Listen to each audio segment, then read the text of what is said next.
Keep calm. 98, 99, 100. Vanali knew that he needed to relax. His heart was racing in his chest. He could feel every beat. That's why he was counting the seconds in the canoe. 101. Escaping was never a part of Vanali's idea of a better life. He wanted to be able to think for himself, but what about soccer, calm, and school? How was he going to give up those things? All of a sudden it was dark. He couldn't breathe. He knew this was the end. The Mekong River was not friendly. The river didn't care that he was trying to escape. His shirt billowed as the water pulled him along. Vanali searched for something to hold. Ghosts, he thought, pulling me toward death. His leg brushed something solid, another corpse, his mind had decided. It held onto his ankle and pulled.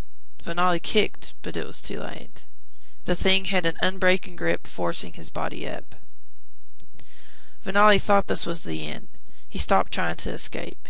He knew there was no hope. He had no strength to fight. Wait. Suddenly there was air all around him.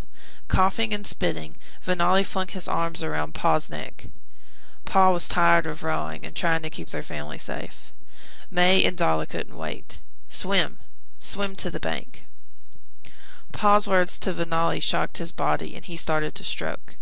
Flipping on his back to use different muscles, he moved in an angle to avoid the river's current.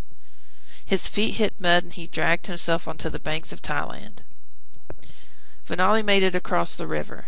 His mind was starting to clear, with the idea of all of them surviving. But then he was reminded that he was alone. Where was his family? Panic was starting to set in. Vanali's mother May and sister Dalla were already on the bank calling for him. He couldn't move, barely making any sounds. May held him, and Dalla threw her body on top of his. They were all crying and exhausted from the river when Pa stumbled up the shoreline.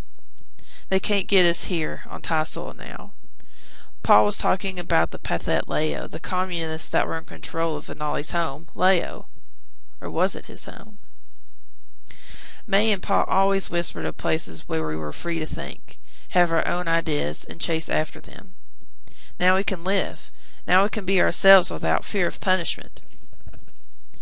Vanali thought the hardest part was over. He and his family had escaped Lao to Thailand. They were free from communism. Now all they had to do was wait for his new home.